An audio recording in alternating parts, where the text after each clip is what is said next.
오늘 우리가 읽을 하나님의 말씀은 에스더 2장 1절에서 7절 말씀입니다.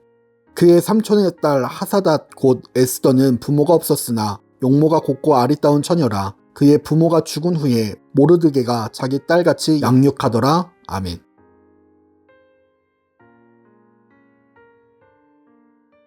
하나님의 역사를 바라보는 우리가 에스더 2장 1절에서 7절 말씀을 통하여 함께 살펴볼 주제는 역사를 시작하시는 하나님입니다. 오늘 우리가 읽은 2장 1절에서부터 4절, 5절과 7절은 전혀 별개의 사건을 이야기하고 있습니다. 1절에서 4절은 그리스와의 전쟁에서 패배한 이후 와스디를 그리워하는 아하스웨로 왕을 위하여 신하들이 아리따운 처녀들을 다시 왕위에 앉히려고 하는 계획이 나타나고 있고, 5절에서 7절은 바벨론의 포로로 끌려와 페르시아에서 살아가고 있는 베냐민 족속 모르드게와 부모를 다 잃고 사촌을 의지하며 살아가는 아리따운 에스더에 대한 설명입니다. 이 둘의 연관성은 그 어디에서도 찾을 수 없고 전혀 상관없는 이야기처럼 들리는 일입니다. 일단은 이 두 이야기의 계층부터 다릅니다. 아하스웨로 왕이 새로운 왕후를 뽑는다는 이야기는 왕실의 이야기입니다. 페르시아 최고 권력들의 대화입니다. 반면 모르드게와 에스더의 이름은 포로로 잡혀간 유다인들의 이야기에 불과합니다. 거기에다 부모까지 다 잃어버린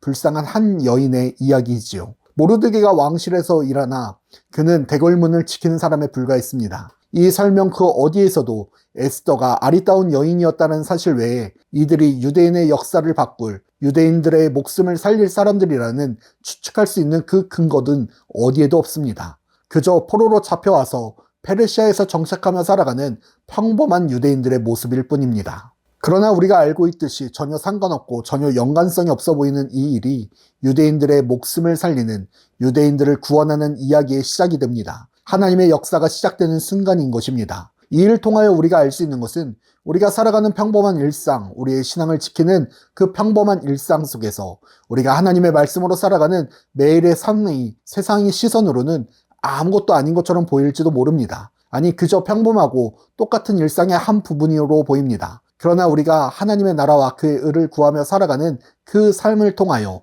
우리가 우리의 삶의 터전에서 하나님의 나라를 세우고 확장해가는 그 모습을 통하여 오늘도 주님 앞에 엎드리고 의지하며 기도하는 그 모습을 통하여 하나님은 하나님이 사랑하시는 이 세상을 구원할 계획을 세우시고 역사를 시작하고 계심을 우리가 믿어야 할 줄 믿습니다. 그저 아무것도 아닌 것처럼 보이는 매일이고 일상이지만 하나님은 지금도 하나님의 나라를 위하여 살아가는 자들을 통하여 역사하고 계시며 하나님은 지금도 하나님을 의지하는 자들을 통하여 구원의 사역을 이어가고 계십니다. 그렇기에 아무것도 아닌 것 같은 나의 일상, 나의 삶의 여정은 아무것도 아닌 것이 아님을 깨닫게 됩니다. 하나님은 이미 역사를 시작하셨기 때문입니다. 사랑하는 불꽃교회 성도 여러분, 우리가 이 평범한 일상을 지내고 이 평범한 신앙의 여정을 지켜내는 것, 우리가 하나님의 나라를 세워나가는 일을 포기하지 아니하고 매일같이 말씀과 기도로 세워지는 이 평범한 일들을 통해서 하나님은 반드시 하나님이 계획하시고 준비하신 일들을 행하십니다. 그리고 그때 그 믿음을 지켜나갔던 자들을 통하여, 신앙을 지켜나갔던 자들을 통하여 하나님은 일하시고 역사하실 줄 믿습니다. 오늘도 우리가 매일의 평범함을 마주하고 있는 이 말씀 묵상이, 기도가, 찬양이 하나님의 역사의 시작임을 기억하며 하나님의 역사가 이루어지는 그 순간이 하나님이 사용하시는 불꽃교회 모든 성도들이 되기를 축복합니다.